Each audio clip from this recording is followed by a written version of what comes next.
Hey everybody, this is Sid Sexton and Keith Glines with another episode of the Overlap Podcast.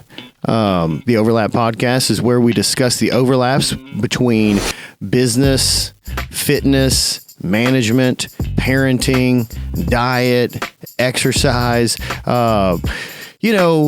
how you get better in one aspect of your life really does overlap into the other aspect of life. And most of our conversation is, not most of it, but almost all of it is focused on small business and the lives of us operating, running, leading a small business, and then also leading our families, leading our personal lives, leading our community, all of those things. And so episode 94, and we're rocking on with hopefully another good topic. And man, really appreciate you guys listening. Hopefully we've got a good one for you today. 6 more weeks and we're at 100. I don't know. I didn't know 6 more weeks meant we were like going out of town again. Well, I'm sure it does, but like 100 episodes. So that's going to be pretty cool. That's good. Yeah, we'll be cool. I think, we've been working really hard. Obviously, you can hear it in Keith's voice. He's feeling run down. We've done something 100 times. Yeah, there's not many things I've done 100 times. Yeah, me neither. I can think of a few. Yeah, man. So I think, we've got some good continuity here, and we've got some good sponsors, man, that have really allowed us to continue to do this. So I really, and really, if I'm really thinking about it, some really good listeners that have given us some really good feedback. Yeah, sponsors don't come without listeners. So. Yeah, that's a good point. That's a good point. So what's up with you, Keith? Oh, man. I got back from Atlanta. That's right. Jiu-jitsu tournament in Atlanta last weekend. Wore you out. I sound like a duck today. I don't know. And it's like a Friday, and coming back last Sunday, I just started feeling sick or whatever. And so I've been battling this all week. Not worked out one bit this week. Oh, man. Yeah, I've noticed. Yeah. But I'm glad you didn't get me sick. But congratulations. Great job. Got second place in the in gi and second place in no gi. Yeah. Did you do absolute? I did. And okay. Got absolutely crushed. Oh, okay. That's what absolute means. That's what absolute means. Okay. He was big. Okay. Well, it happens. Yeah. It happens. And at least you went. I did not. Yeah.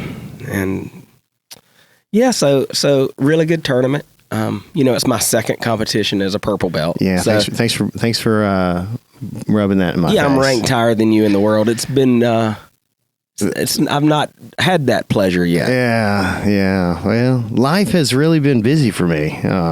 I know. That's all right. That's what you get for having kids. I know. It's okay. I'm good with that. Can't have everything. Well, congratulations. Well done. I saw those matches. They were good. It's good. Today, we've got a pretty good topic. And what were we going to talk about, Keith? Well, we talk a lot about hiring. We do talk a lot about that. And we're like, put the right people on the bus.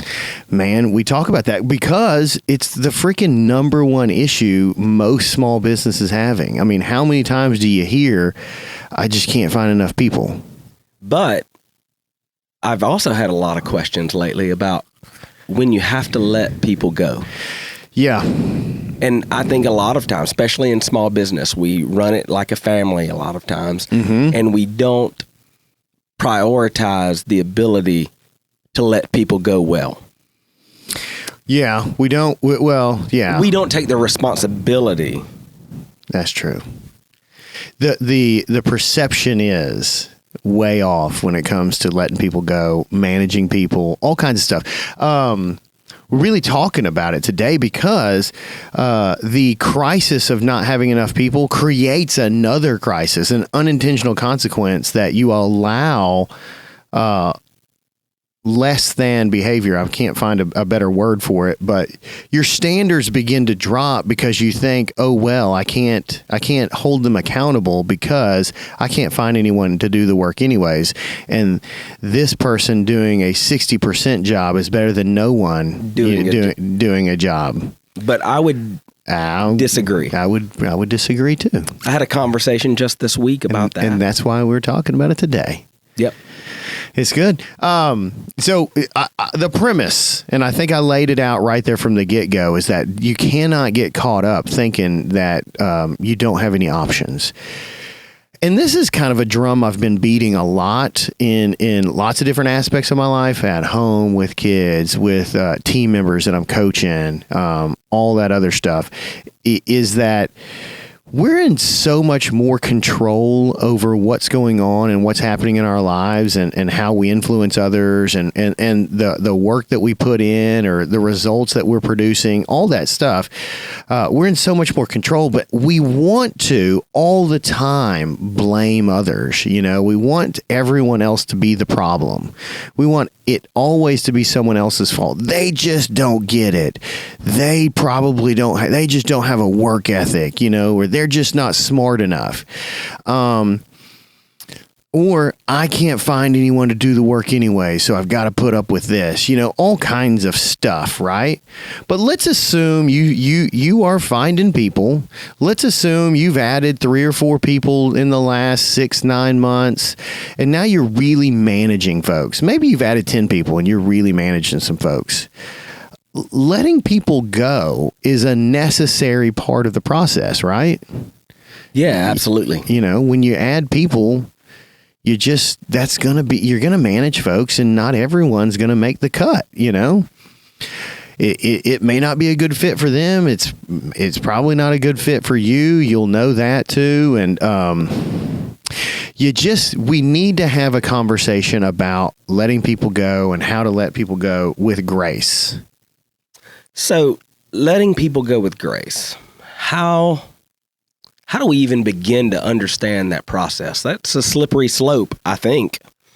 Maybe it can be, because that pendulum can swing, too far to one side with too much grace, and it could swing the other way and no grace at all, right? I think you need to have, one of Jordan's favorite words, perspective. Where number one, you just have to understand that it's a natural part of the process. Think of it like dating. I probably dated 20 girls before I ever met my wife, and it became like the one, right? So when you were dating, especially early on, you just didn't really know what you were looking for. Just, you needed to kind of look. But before I go down that rabbit hole too far, I think you need to have the perspective that it's a natural part of it, and it may not be a good fit for you, may not be a good fit for them.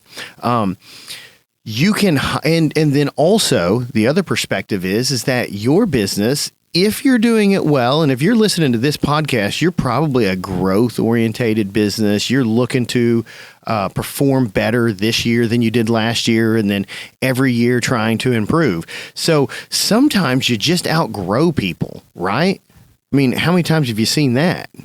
Oh, right. And relationships, and then on the flip side, maybe team members sometimes outgrow you. That's certainly a possibility. It was a good fit for them while they were rebounding, maybe. Right. And hey, that's good too. But maybe you outgrow them. They can't make the progress forward that you're producing in a growth-focused organization. Sometimes your focus shifts. You're in one line of work and you had this person on there and they were leading that up, but you've really seen that the market and the direction you need to go in your organization needs to go in another direction, and they're just not suited for that. We're not going from, hands-on work and now we're moving to IT. That person may not be able to make that shift. And so, and then sometimes this is really what I see more often, is that people kind of get there and they get comfortable and they get complacent and they get entitled, and, the relationship starts to sour because you're driving and you're moving forward, but you're just throwing out like veiled hints, and like you're not really coaching them, you're not really managing them, and you look up 5 years later, you and the rest of the organization that is sort of following along with you is coming along, but the other person that you hired 7 years ago, 8 years ago is just wanting to stay the same, and it's not working anymore. And this is where I was saying earlier that you got to just take responsibility. It's your fault. It's my fault. I just didn't coach them well enough. I didn't really lead them very well. And I need them to be at another level, and they're not, and it doesn't necessarily mean it's their fault. Well, I think that's where the grace comes in too. Right. Because a lot of times if you make that determination that you've not led them well, it's probably a good time to let them see if they can ramp up. Exactly. And give them a little grace there. And then if they don't ramp up and and I think, that's where goals come in. Yeah. You ever heard of a PIP? Like a performance enhancement plan? Yeah. You got to come up with something like that. Once you recognize it, and you asked the question, and I didn't get real concise with it, but number one, you got to recognize that if there's someone on your organization and they're not performing the way that they need to, number one, you need to recognize it's your fault. You play a big part in it. You either hired them or you allowed someone to hire them. They've been on the team and they're not meeting standards that you've set. That's your fault. Have you really coached them? Do they understand? Are they written those performance, those KPIs, key performance indicators, or however you want to call them? Do they know what they're supposed to be doing? Are you having quarterly conversations with them to sort of gauge them and measure them? Are you giving them hints, or not hints, giving them help and coaching tips on how to get there? Are you really doing your job? And this is where it comes back to perspective, I think. Number one, these people left a job or started with you, somehow putting their trust and their faith in you that you're going to lead them to hopefully greener pastures. Everyone wants to become better. Not everyone. Most people want to become better. Most people want to make more money. And they usually hitch their wagon, consciously or unconsciously, with whoever they think is the best bet to get them there, You have to determine, and I was just thinking about this because I see that you wrote this down, when they become complacent, are they complacent because they're incompetent, or is it that you've just allowed them to get there? Yeah. And that's where training comes in. I think that you have to train to be able to see, is this person really, do they get it? Yeah. Yeah. Do they want it? Yeah. Do they have the capacity? And only GWC. And only through training do I think that happens. Yeah, you got to have some conversations, and you got to be intentional with your time with them. I think that's what we're really boiling it down to. You got to be intentional with your time, and you've got to be working towards my goal when I'm operating well. Sometimes I can be bullheaded, and I could be narrow-minded. I know that's shocking, but like sometimes I can lose sight of this fact that I do know in my heart that my goal and my purpose when these people come on the team is to help them be successful. Because I do believe what Zig Ziglar said a long time ago, that if you help enough people get what they want, ultimately you get what you want out of life, right? And these people come and join the team because they want a better life, and if I'm helping them get there, and I help them connect the dots that, hey, by being disciplined with this and doing this part of your job even better, you advance and you serve the customer better, and then the whole company grows, and then you grow, and it's better for everyone. And some people can buy into that, but they just don't have the capacity. Some people can't get it, and some people don't want to. I think I've made the mistake thinking that I was the best choice all the time. Oh, and sometimes your company may not be the best choice. Well, and this was an area, and let's just go ahead and dive into it, is that, and we sort of mentioned it too, sometimes you outgrow them. Sometimes the company, as it grows, it shifts. The seat that they were in was perfect for them. The seat that I need them to fill now is not as good of a fit for them. That doesn't make these people bad people. It just makes them a bad fit for the seat. And that's where the grace comes in, I think when we're managing people and they're not meeting the standards, our initial default is to judge their character or their work ethic. And that's not the right thing to do. It's so easy and it's so ego inflating, you know, and it's insidious because I don't recognize it exactly all the time whenever it happens, but it's easy for me to tear that person down because it just makes me feel superior. And that's not why God put these people in my life, so I can feel superior to them. And He put them in my life so I can actually help them. And I'm not doing them any service by beating them down and telling them how they suck, you know? Yeah, a lot of times we ask people to self-reflect and then don't self-reflect from our vantage point. Sure. And so maybe just a little self-reflection kind of determines the way that we need to show grace. Yeah, if I can take a breath and just go, man, did I really train them very well? Did I give them clear direction? If I can answer yes to those, then I go, okay, well, did I have intentional conversations with them, you know, on a pretty regular basis to try to help them get to where they're going? Did the company shift and I needed them to be something different as we've grown and they're just not able to?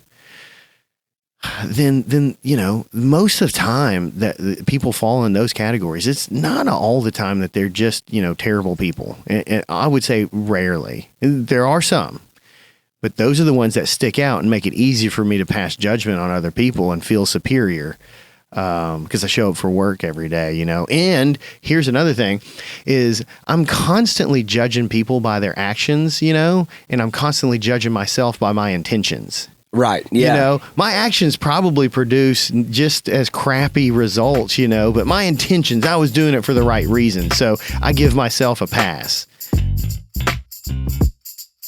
Let me tell you about one of our sponsors, Chris Drogmiller. He's with CMD Fencing. One, I really appreciate his support to the podcast. He listens to the podcast, but long before that, he has done several projects for me at my home, at our business.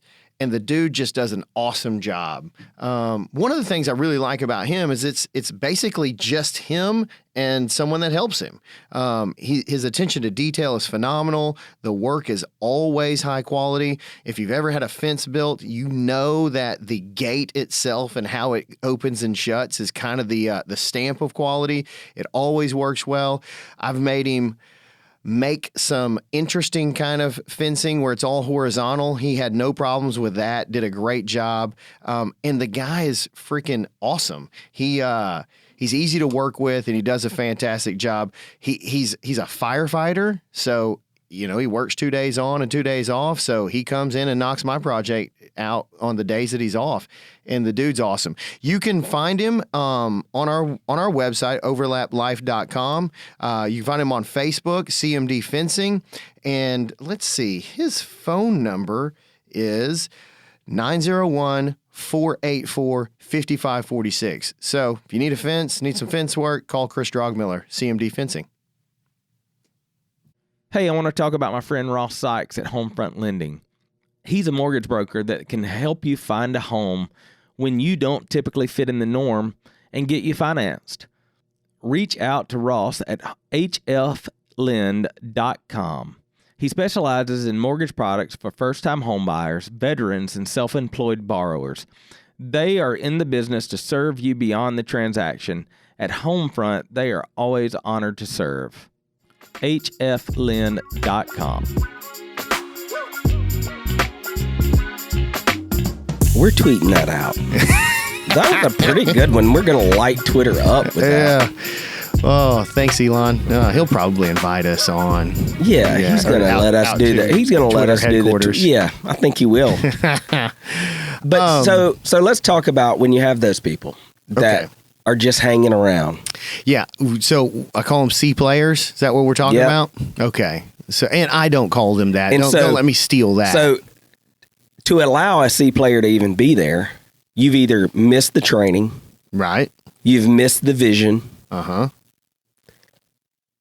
Or maybe you really think that they are doing their job because you've not assessed the situation.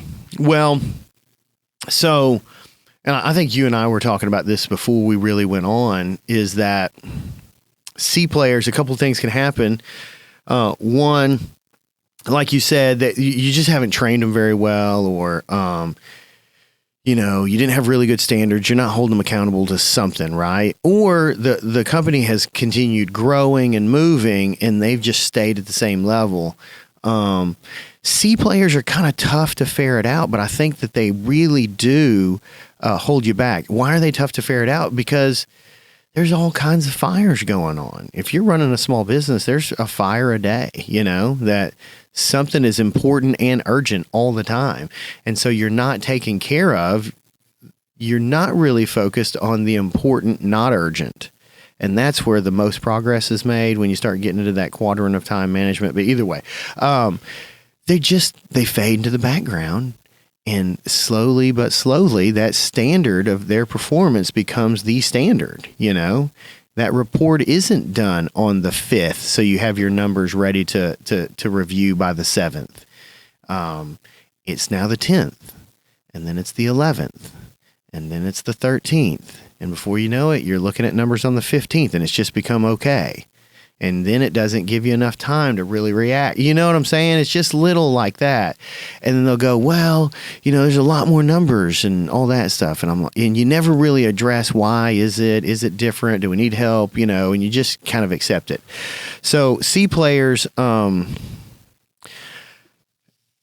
one, how do you, and I think your question was like, how do you manage them and all that? Number one, I think you need to be grading your people. This sounds really capitalistic, and really, it lacks heart, but I don't think it does. I think you're being dishonest with yourself and your team members if you're not grading those players. If you've got a football team, you need a starting lineup, and they need to know. A baseball team too, who's your ace pitcher. Everyone needs to know who that is. And if they want to be the ace pitcher, they need to be working towards that. If they want to be the starting quarterback, they need to be working towards that. If they want to be the starting running back, they need to be putting in the work to become that. And competition creates higher performance, and that's what the market demands. If you're not grading those people, you don't know where if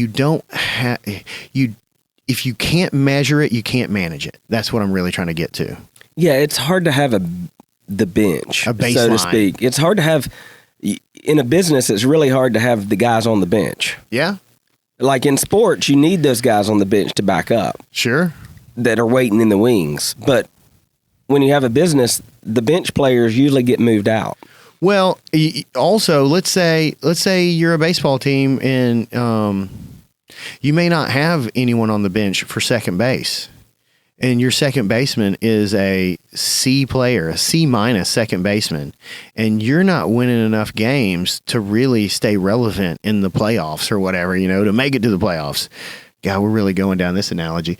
And you start to, unless you're grading, you won't really realize that second baseman is what's causing you to fall behind the competition, because your competition is leveling up.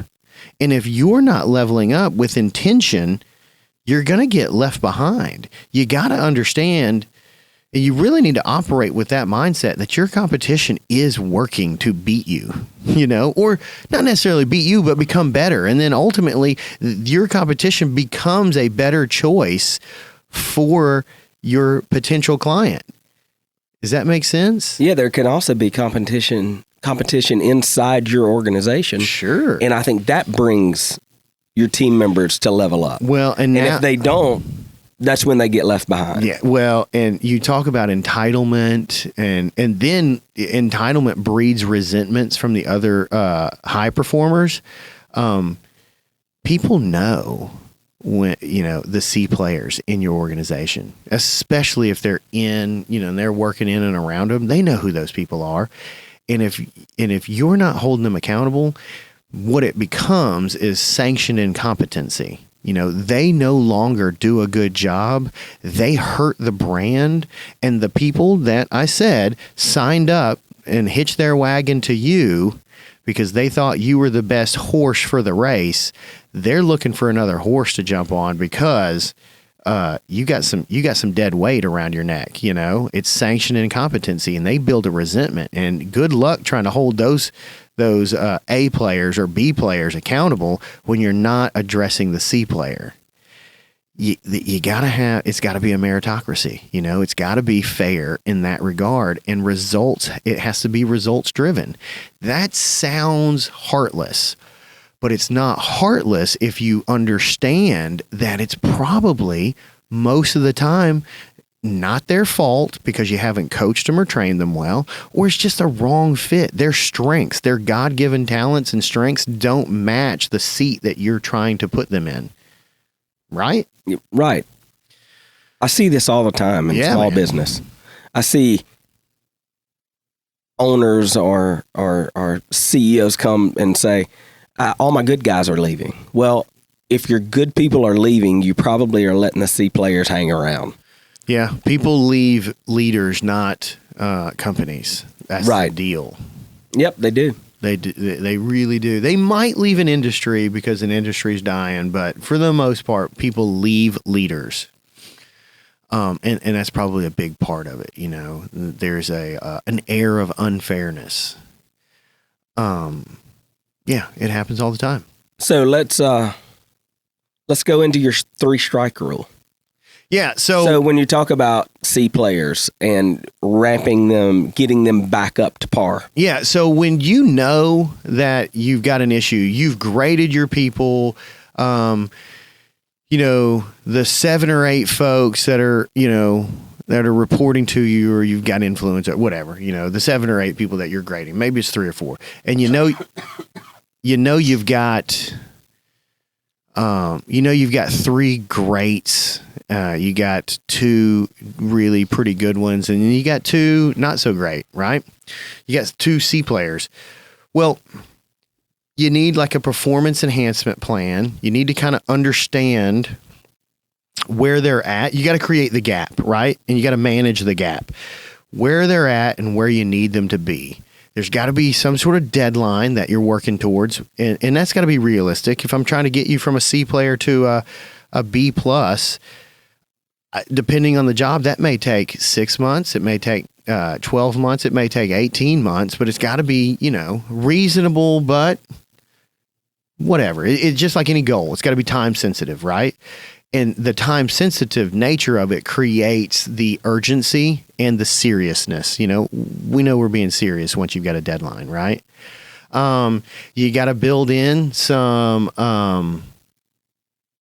conversations, whether that's monthly, bi-monthly, or is that bi-weekly? I always get those confused.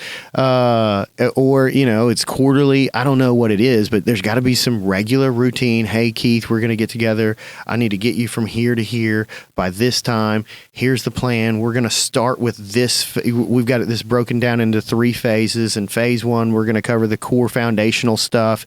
And we're going to meet weekly on Thursday morning from 6:30 to 7:30 a.m. And we're going to go over those things. In the weeks between, you're going to kind of, you know, gather whatever, and you're going to send me a report on Monday of what, you know, how you address that stuff or whatever. And then we're going to meet on Thursday. We'll do that for the first month. And then the second phase is we're going to work, you know, on this. You're going to just send me a report every Friday, and we'll talk via email, and we'll meet once a month, you know, to kind of go over that. And then the last phase is I'm just kind of pushing you out of the nest with these new skills, and you're just going to send me that report, you know, once a week on Friday afternoons, what you got done. And then we're going to meet quarterly. We're going to get back in that quarterly conversation mode. There's that, right? A performance enhancement plan. We got where I'm trying to get you from, where I'm trying to get you to. You got the key performance indicators all laid out there. We've got a pretty good frequency of coaching meetings, and then a game plan to get you there. I like them reporting to me, not me checking in on them. And then, we've got a plan. Now, the 3-strike policy you asked is that, like, you know, number 1, they didn't get it done or whatever, you know, that's going to happen. And you just go, hey, I just want you to know that I'm here for you, and I want you to do well. In order for me to sort of do my best with that, I need you to understand that this conversation is serious. So I've got this little write-up sheet. You didn't get this thing done by this time or whatever, and I want to make sure that we go over that and you understand that it's really important. And, will you sign off on that? And they sign off on it. Yeah, but why? And whatever. You have the conversation. It's serious. Hey there. My good friend Steve Bousquet and his partner, Christine Era, the owners of Green Profit Academy, are super excited about a new product they've got coming out. If you didn't know, they're the authors of Profit First for the Lawn Care Business. And it's a book written by Christine Era. Steve plays a big role in sort of adding to that. But they've got that book. It's already out. But if you're an audiobook listener, and you just learn better by listening, they've got the audio version coming out. And I think this is really cool. They've got Christine Era narrating the audiobook, and she does a really good job. I've heard some clips of it. It's pretty fantastic. And Mike Michalowicz, the original author of Profit First, he reads the foreword. And so they've got a book launch that's going to come out on their website, Green Profit Academy, and you should stay tuned for more information about that. They're going to have some giveaways. They're going to have some other special deals going on. But the book itself, the audio book, will come out September 12th. So please be on the lookout for that. And if you need some help with Profit First for your green industry business, please give them a call or look them up, Green Profit Academy. Thanks so much. Okay, guys, everyone knows if you're a business owner, a business leader, or you're just a person in the world needing help with accounting, you need a real partner. You need someone that's going to listen to you and not just plug numbers in to make their job easy to do your taxes. At least that's what I want. I've been through a lot of accountants in my life, and I have yet to find one even remotely as good as Johnny Baranco. He's the owner of Baranco and Associates, and he's the kind of guy that really doesn't manipulate your books to make his job easier. He really is trying to give you insights into your business or into your financial planning world. Whatever your goals are, he's there to help. And so I just encourage you to give him a call. Baranco and Associates, look him up online. It's barancoandassociates.com, and just see if he can help you. He really is the accountant that I recommend to everyone, even before he was a sponsor of the podcast. So please, if you need an accountant, just do yourself a favor and give him a call. The second one, a little more serious. You write him up again, and you have a little more stern conversation. And the third one, man, I think you got to let him go. You got to start having the conversation. It should be no surprise by the third time. That's probably what I'm getting at more than anything. Let them go if you don't see clear progress. Yeah.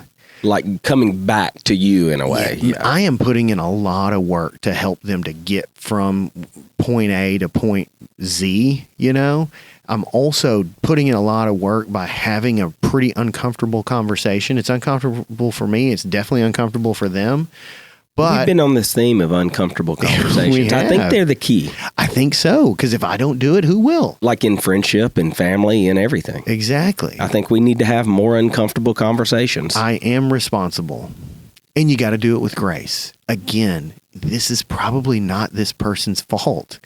They're just not suited for the job, but it needs to be obvious to them, because if you don't lay that out, you're going to try to work them into another job. This is what I'm landing the plane on. Maybe I can help find them another place that might suit their strengths. But if I don't lay it out for them and make it pretty obvious that it's not a great fit for them, I'm ruining an opportunity to be helpful, and I'm probably clouding their judgment on me and how we're handling these things. And I always want to, I don't ever want to ruin an opportunity to be helpful.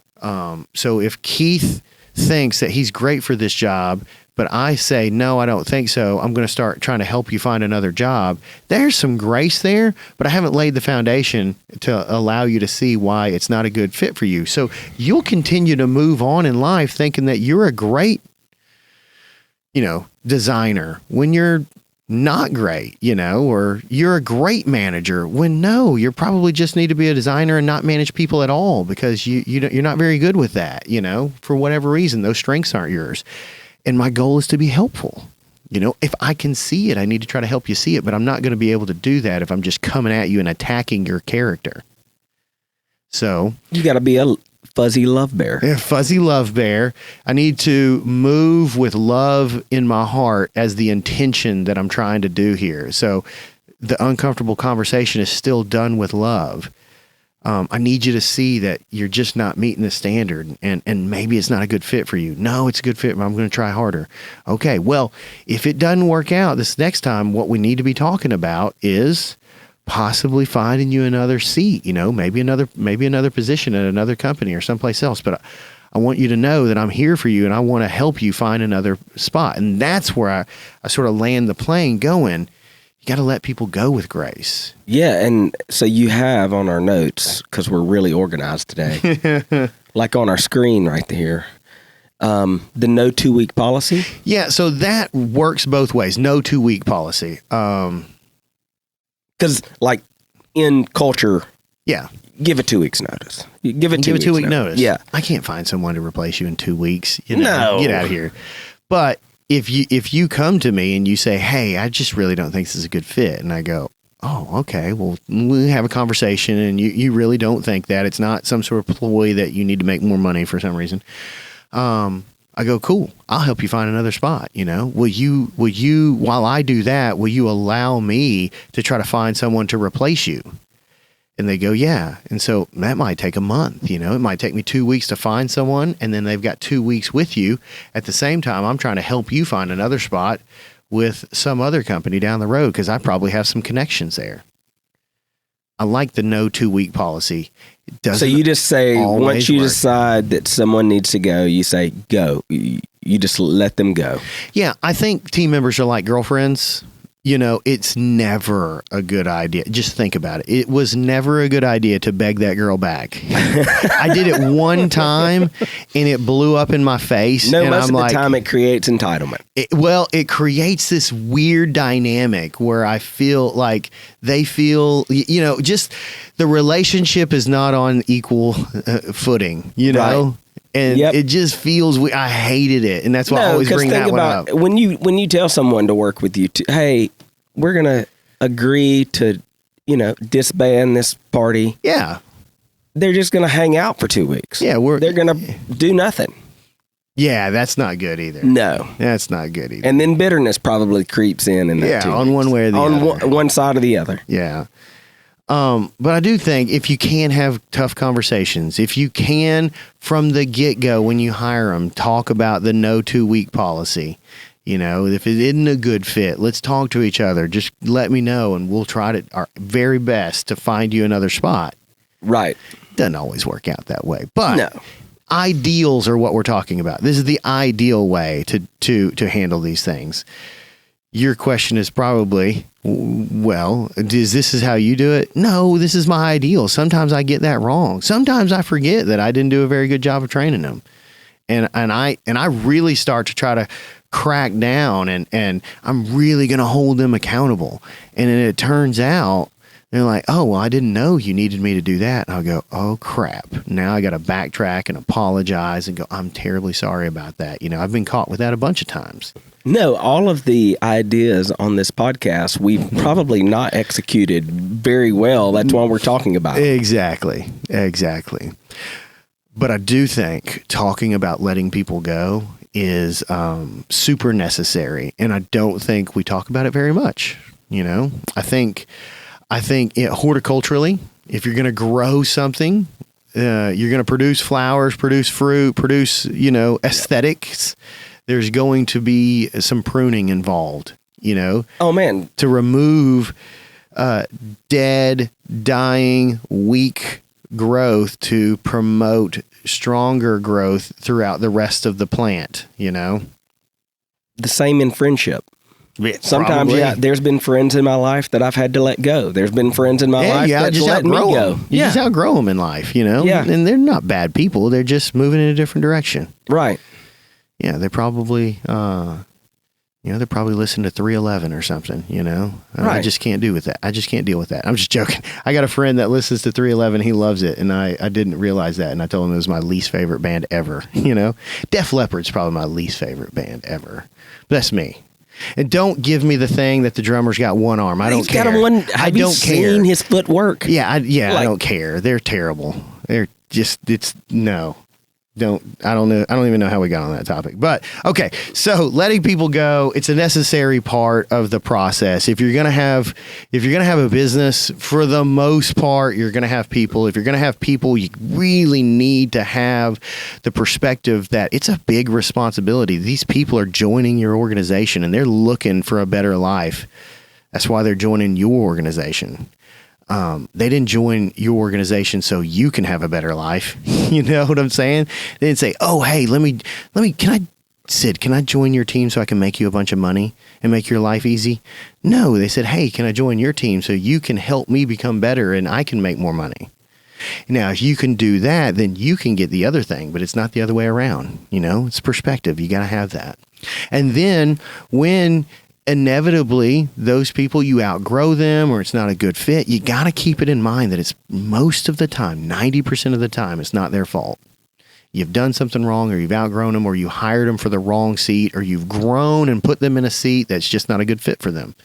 Doesn't mean they're bad people. You know, they're just not a good fit. And you need to handle that with grace, man. These are people with real lives and families and bills to pay and stuff like that, man. And you need to understand that when you keep those people around, just because you feel guilty, you're doing them a injustice. There you go. That's probably the best one. We should probably end on that. That's good. You're doing them a disservice, man. Yeah, you are. You're doing them a disservice. You're stopping their and you growth. know better. Yeah, you know better, but you're afraid. You don't want to let them go because you're having a tough time finding people, so you're holding on to them, keeping them in a bad spot anyways.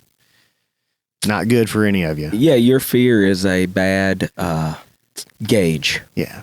Operating out of fear is never good. Never. All right. Well, hopefully we didn't talk your ear off about letting people go, but I felt strongly about it, that we needed to talk about that. It was good. Yeah. You got a little cauliflower ear going on there. I got a little... Well, it's because I'm a warrior. Yeah, well, maybe. What's the other side look like? Oh, yeah, you definitely, that one side's all getting cauliflowered up. God, Yeah. Yours is pinned back to your head right now. Yeah, like a bulldog. You're going to start looking so tough. All right, what else we got going on? Anything else? Man, go check out our new web space. Yeah, the new website's I'm awesome. hearing a bunch of stuff from it, and people are enjoying it. We got our stuff up there. That was We got our Keith's stuff. idea that I didn't know how it was going to look. It actually looks great. Yep, you your know? reading list is at the bottom of that page. Okay. So we hid that little Probably gem. should be the top, you know? Well, no, Probably the top. snowboards are more important than reading. Yeah, maybe. That's probably true. Dude, Colorado's still getting snow. They I got know. snow today. I know. I got the email. It's terrible. Those people up there are ready to come visit South Alabama so bad. I know. Yeah. All right. What else we got? The website's great. Thank you. Yeah, and it's only because of like our sponsors that we can do that. Yeah, please go help our sponsors. Adding some new sponsors, so watch that sponsor page. Yep. CMD Fence. Indeed. Man, Chris does a great job, dude. Yeah, he does. Does a great job. I'm happy to have him on board. You should see this gate he put, like at my friend's house. It's like Yeah. an armory gate or something. Well, that's good. Yeah, it's not going to sag ever. And that's the money side of a fence, man. Yeah, sagging gates. Yeah.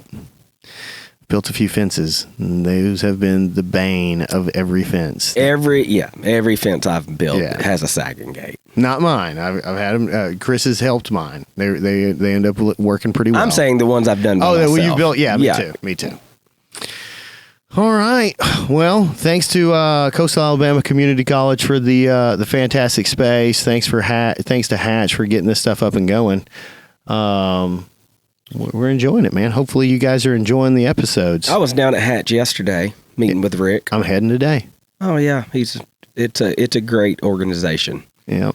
We need to really link is. them. We'll link them up in this episode too. Yep. Sounds good. All right, my friend. Peace.